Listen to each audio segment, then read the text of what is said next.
aqui mais uma vez. Eu não sei vocês, mas eu gosto muito dos domingos e das quartas-feiras. São os dias que eu posso estar na casa de Deus com os meus irmãos em Cristo. Isso é maravilhoso. Por favor, abra sua Bíblia no Salmo de número 24. Temos a leitura completa desse salmo. São apenas 10 versículos. Salmo de número 24. Eu sei que nós temos auditório de uma das crianças que veio essa semana e também a irmã. Conseguindo localizá-los aqui de cima, mas obrigado pela sua presença. Estão ali atrás, estão ali atrás. Muito obrigado pela presença de vocês. Que Deus abençoe ricamente a sua vida. Muito bem. Salmo de número 24. A palavra de Deus ela vai nos dizer assim: do Senhor é a terra e a sua plenitude, o mundo e aqueles que nele habitam, porque ele afundou sobre os mares e afirmou sobre os rios. Quem subirá ao monte do Senhor, ou quem estará no seu lugar santo? Aquele que é limpo de mãos e puro de coração, que não entrega sua alma à vaidade, nem jura enganosamente. Este receberá a bênção do Senhor e a justiça do Deus da sua salvação. Esta é a geração daqueles que buscam a tua face, ó Deus de Jacó. Levantai, ó portas, as vossas cabeças, levantai-vos, ó entradas eternas, e entrará o Rei da Glória. Quem é este Rei da Glória? O Senhor forte e poderoso, o Senhor poderoso na guerra. Levantai, ó portas, as vossas cabeças, levantai-vos, ó entradas eternas, e entrará o Rei da Glória. Quem é este Rei da Glória? O Senhor dos exércitos. Ele é o Rei da Glória. Louvado seja o nome do Senhor. Obrigado, meu Deus, por essa porção tão preciosa da Tua palavra que acabamos de ler. E que mais uma vez, meu Deus, nesta manhã, o Senhor fale aos nossos corações, que o Teu Santo Espírito tenha plena liberdade, meu Deus, de trabalhar em nós aquilo que necessitamos ser trabalhados. E é em nome de Jesus que nós oramos ao Senhor. Amém. Podem se assentar, meus irmãos. Ao longo desse mês, nós temos então falado sobre a grande decisão de Deus, a decisão de nos amar. E até o momento nós já fomos grandemente abençoados com mensagens preciosas aos nossos corações. À noite, por exemplo, nós já ouvimos a respeito do perdão de Deus para conosco, perdão proporcionado pelo amor de Deus. Já ouvimos também sobre a propiciação, a oferta que foi feita única e exclusivamente por amor de Jesus a cada um de nós. Nos domingos pela manhã, nós já vimos que o amor de Deus é um amor que nos abençoa, e vimos também que o amor de Deus é um amor que nos capacita. E como já vimos ali no vídeo, nesta manhã, o amor de Deus é também um amor que nos elege. E eleger tem no dicionário o seguinte significado: escolher ou ser escolhido por votação, preferir entre dois ou mais. Em outras palavras, e de forma simples, a palavra eleger ou a palavra eleição nada mais significa do que escolha. E isso tem absolutamente tudo a ver com o amor de Deus, porque afinal Deus escolheu nos amar. Deus tomou uma decisão, uma grande decisão, e nessa decisão Ele escolheu nos amar. E antes de prosseguir, eu preciso dizer algo aqui importante enfatizar. Existe, como já vimos no vídeo, um determinado pensamento teológico cujo púlpito dessa igreja, o qual eu faço parte, não crê e, portanto, se não crê, não professa. E esse grupo teológico, esse pensamento, de certa forma, se apropriou das palavras eleição, da palavra eleger. E com isso, meus irmãos, eu quero deixar bem claro que eu não vou seguir nessa linha de pensamento, não. Mas como em todos os domingos, nós vamos focar aqui nas bênçãos, que essas sim, Deus escolheu, Deus elegeu, para cada um que nele crê.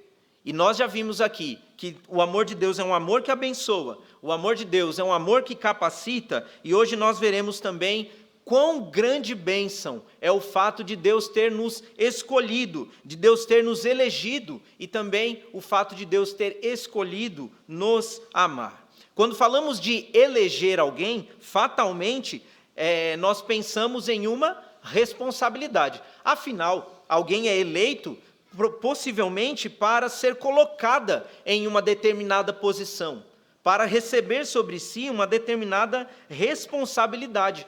E não é exatamente isso que acontece conosco? A palavra de Deus ela vai dizer em Romanos 3:23 que todos pecaram e destituídos, tirados do seu lugar. Todos os pecadores foram tirados do seu lugar. Que lugar era esse? A palavra de Deus diz que quando Deus criou o homem, criou na terra também um jardim, plantou na terra um jardim, e nesse jardim Deus colocou o homem. E ali o homem tinha a responsabilidade de administrar aquele jardim, cuidar daquele jardim. E o que acontecia ali? A Bíblia diz que Deus descia até o jardim e tinha um relacionamento íntimo, um relacionamento sem qualquer tipo de impedimento para com a sua criação, o homem. E o pecado então entrou e rompeu esse relacionamento. E por isso o homem ele foi tirado do jardim do Éden, ele foi destituído por conta do pecado da sua posição. Por que é uma bênção e por que o amor de Deus nos elege? Porque todo aquele que crê em Cristo, todo aquele que entrega a sua vida a Jesus como seu Salvador, ele tem esse relacionamento restituído e nós voltamos à nossa posição inicial de ter um relacionamento íntimo e irrestrito com Deus. O pecado ainda atrapalha? Certamente, ele ainda atrapalha, mas ele já não nos impede mais de chegar na presença do Senhor. Em alguma das mensagens desse mês, pastor Carlos Júnior falou sobre isso, sobre o véu do templo que foi rasgado, e não foi rasgado de baixo para cima, né, pastor? Ele foi rasgado de cima para baixo, mostrando que Deus agora, Cristo, pelo seu poder, sua morte na cruz, havia aberto, ele havia rompido com o impedimento que o pecado trazia. E por isso, esse amor, meus irmãos, é um amor que nos elege e nos põe novamente na posição que Deus sempre teve para nós, uma posição em que podemos ter relacionamento íntimo com Ele. E por quais razões eu afirmo isso? A primeira, mostrada no texto que lemos, é a de que Deus nos escolheu amar a natureza. Vocês viram aqui que os versículos de 1 a 4 falam da criação de Deus, da forma como Deus criou. E não quero nem entrar no mérito de Gênesis 1, em que Deus ele traz todas as coisas à existência com o poder da sua palavra. Isso já é algo grandioso. Mas eu quero levar os irmãos a trazerem talvez algumas memórias à cabeça, ou talvez algumas vontades. Falando da criação do Senhor, meus irmãos, quantas praias maravilhosas, lindas, chamadas até de paradisíacas, existem no planeta, não é verdade? Eu tenho certeza que você já viajou aí para praias famosas, Long Beach, por exemplo, que fica aqui no interior não, fica no litoral de São Paulo, chamada também de Praia Grande, tenho certeza que você já foi para lá. Outros lugares aqui no nosso país, como Fernando de Noronha, praia bonita, nome bonito, tantos lugares aqui, e espalhados no mundo, meus irmãos, tem também ali na Islândia, uma praia que ela tem uma característica peculiar, a areia preta. Alguém já viu essa praia aí pela internet, alguma coisa assim, seriado de televisão? Meus irmãos, é uma coisa fantástica, uma praia com areia preta. É lindo o lugar. Uma beleza completamente particular assim. E estamos falando apenas de praias, mas o que dizer também dos desertos? Tanto os de areia como os de gelo que existem no nosso planeta. Deserto de gelo, pastor? Sim, deserto de gelo. Antártica, por exemplo, tem uma época do ano em que o céu fica um pouco mais azul e, meus irmãos, o chão brilha, tamanho nível da brancura da neve. É impressionante. E as dunas que nós vemos do deserto do Saara, parece um mar de areia. Aquilo é bonito, meus irmãos. O que falar então das montanhas? Os irmãos sabem, durante 6 anos nós moramos em Joinville, Santa Catarina, e quando nós, por exemplo, viajávamos para cá, para São Paulo, eu e minha esposa sempre ficávamos fascinados com as montanhas que nós víamos na estrada. A serra, morros altos, pedras vistosas, um verde bonito. Como é bonita aquela estrada, meus irmãos. Como nós vemos montanhas maravilhosas. E aí nós temos tantas outras tão conhecidas no mundo. Lá no Japão tem o Monte Fuji, uma montanha que, se eu não me engano, inclusive é até um vulcão.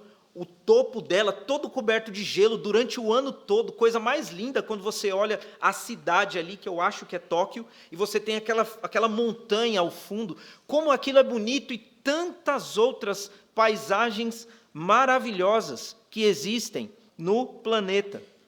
Nem falamos das florestas ainda, cada uma delas com a sua particularidade, cada uma delas com a sua fauna, com a sua flora, os animais, as flores, todas características, meus irmãos, peculiares, e que quando nós observamos, a gente percebe claramente o poder, nós percebemos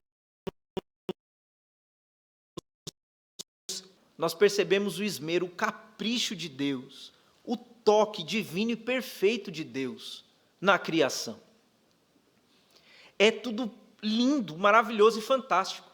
E a palavra de Deus, ela fala sobre isso. Salmos como o Salmo de número 19, Salmo de número 103, Salmo de número 104, são salmos que estão na palavra de Deus e que enaltecem o poder de Deus, esse capricho do Senhor, através de toda a criação feita pelo poder da palavra do Senhor. E talvez você possa estar pensando agora, tá, pastor, tudo bem, mas aonde é que está a surpresa?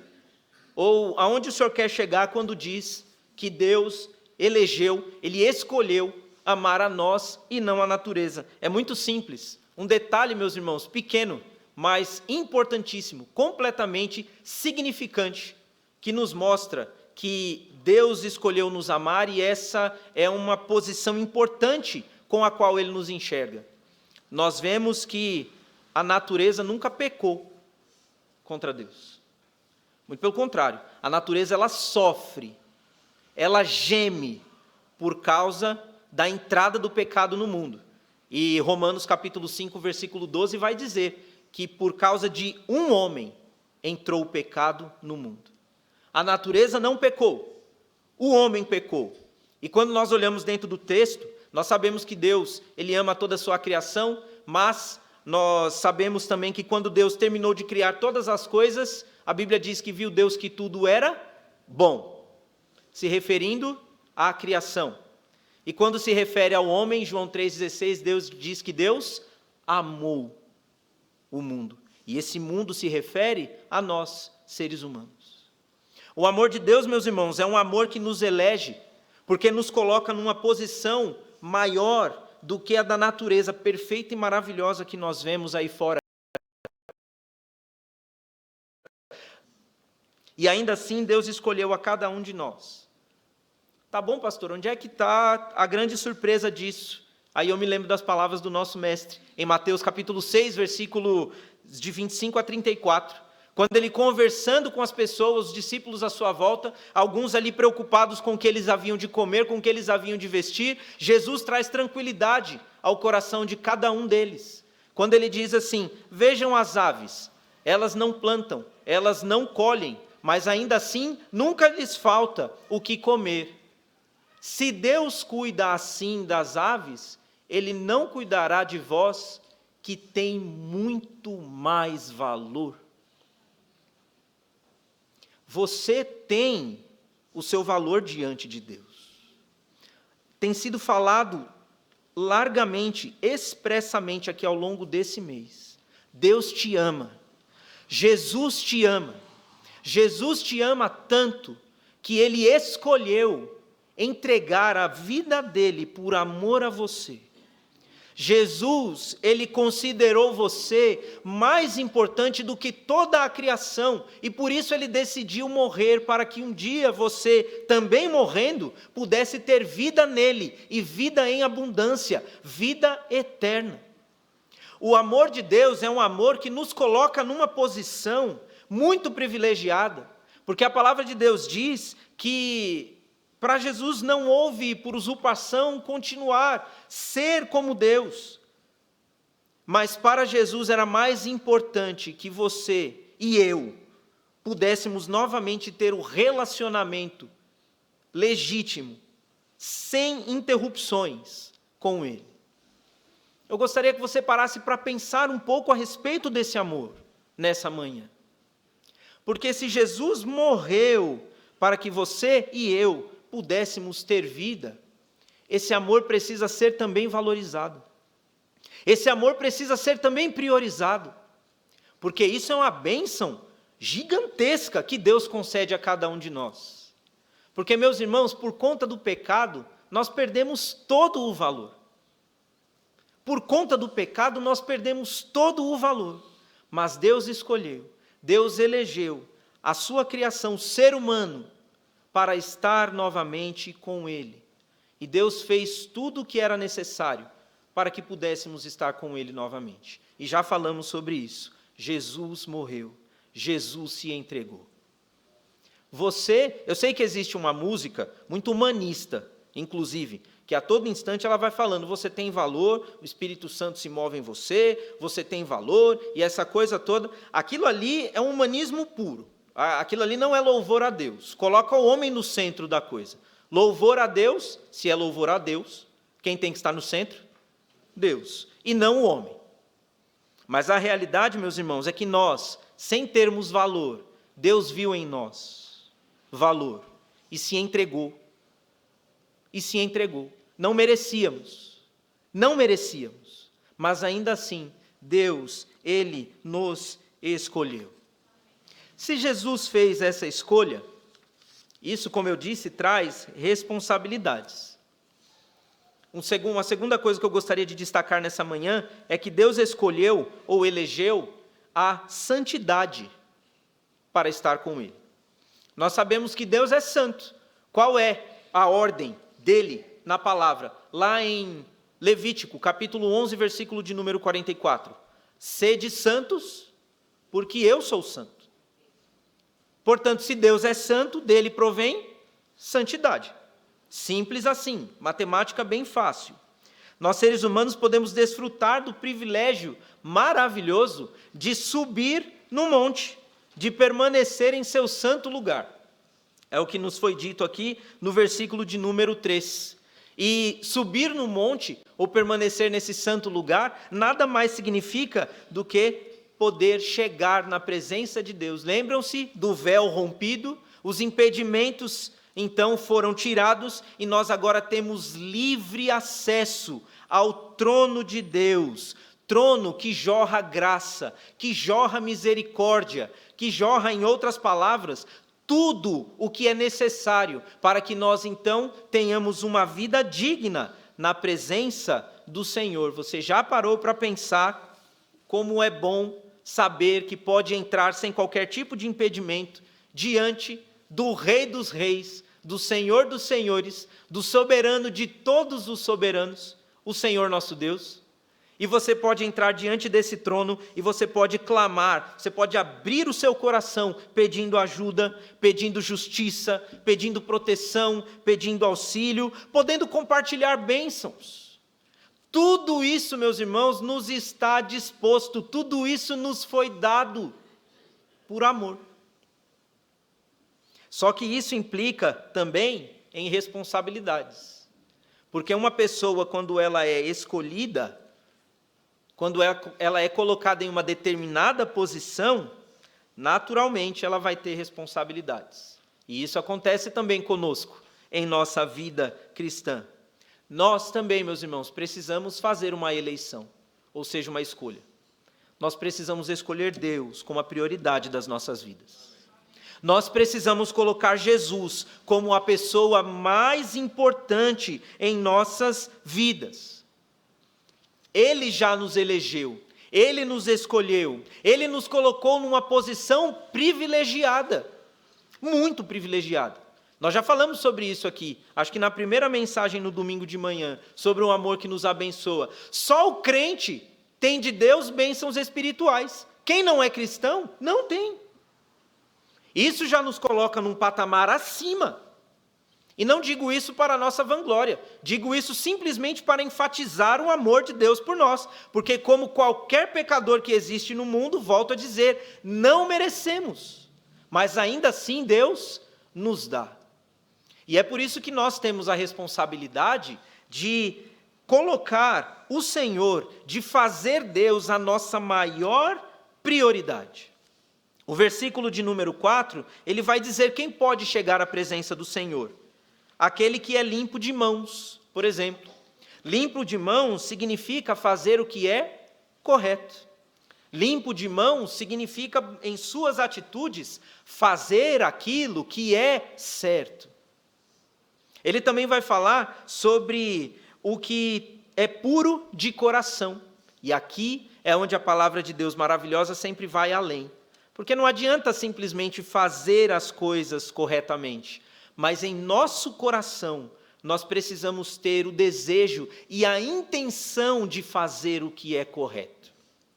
Existe um outro tipo de pensamento religioso que diz que quanto mais boas obras você fizer, melhor é para você, ou mais garantido é que você receba a sua salvação, vamos assim chamar.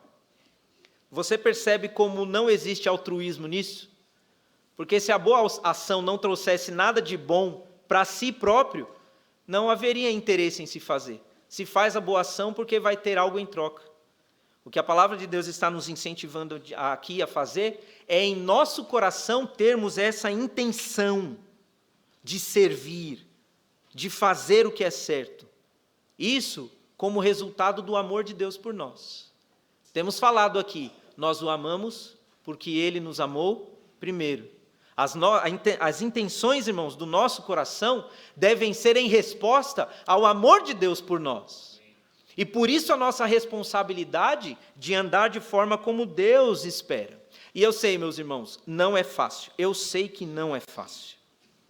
Nos dias em que nós vivemos hoje, quantos empecilhos se levantam diante de nós para tentar nos atrapalhar na nossa busca por santidade. Um exemplo, eu e você, ou seja, a nossa natureza pecaminosa. Achei muito engraçado quando o pastor Carlos Júnior, em uma das mensagens, falou de um pregador que descobriu que a natureza pecaminosa dele sabia nadar. Então, no batismo, ela não foi afogada. Eu achei essa colocação dele muito, muito inteligente, muito sábia. Porque, meus irmãos, a nossa natureza pecaminosa, carnal, ela se levanta contra nós.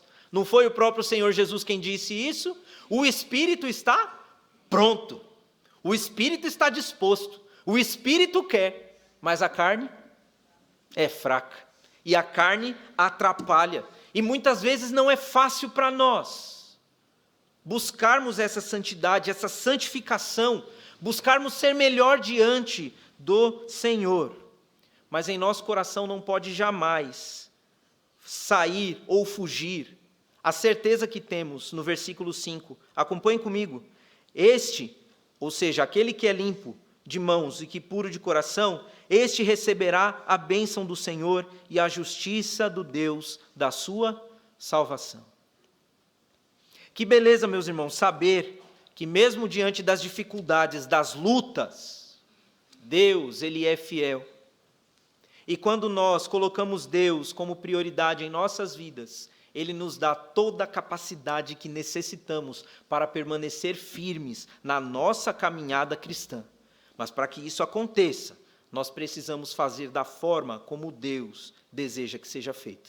Não é da nossa forma, não é como nós imaginamos. E é por isso que precisamos nos esforçar para cumprir o que a palavra de Deus diz, porque ela é o único meio que temos de nos encaixarmos dentro da vontade do Senhor. Louvado seja Deus, temos o Espírito que nos ajuda, que nos impulsiona a isso. E, portanto, devemos então continuar confiando e trabalhando para alcançarmos isso diante do Senhor. E, por fim, Deus escolheu nos fazer participantes da sua glória. Aqui, meus irmãos, é onde eu vejo como Deus, Ele nos ama de fato. Esse salmo foi escrito por Davi, e em seu tempo a glória de Deus era representada pela Arca da Aliança, sendo carregada em procissão até o santuário. Alguns acreditam, inclusive, que esse hino ele era cantado nesse momento. E nesse trecho, esse salmo faz referência à ascensão de Cristo e aos céus e ao seu reinado vindouro. Então, quando dissemos que Deus nos faz participantes da sua glória, não significa, meus irmãos, que nós somos dignos de receber glória como Cristo recebe. Absolutamente não. Toda a honra, toda a glória, todo o louvor, toda a dignidade sejam sempre dirigidas a Jesus, o nosso Senhor, o nosso Salvador. Não merecemos glória nenhuma, Ele merece toda a glória, porque tudo o que somos, tudo o que viermos a ser, dependemos e seremos unicamente e exclusivamente por causa dEle, porque dEle, por Ele e para Ele sejam todas as coisas. Glória, pois, a Ele eternamente. Amém. É o que diz a palavra do Senhor. Não merecemos glória, mas nós passaremos a eternidade toda em glória, na presença desse Cristo. Olha que amor maravilhoso, porque nós que não merecemos, fomos eleitos para estar com Ele. É João capítulo 14, versículos de 1 a 13. Não se turbe o vosso coração.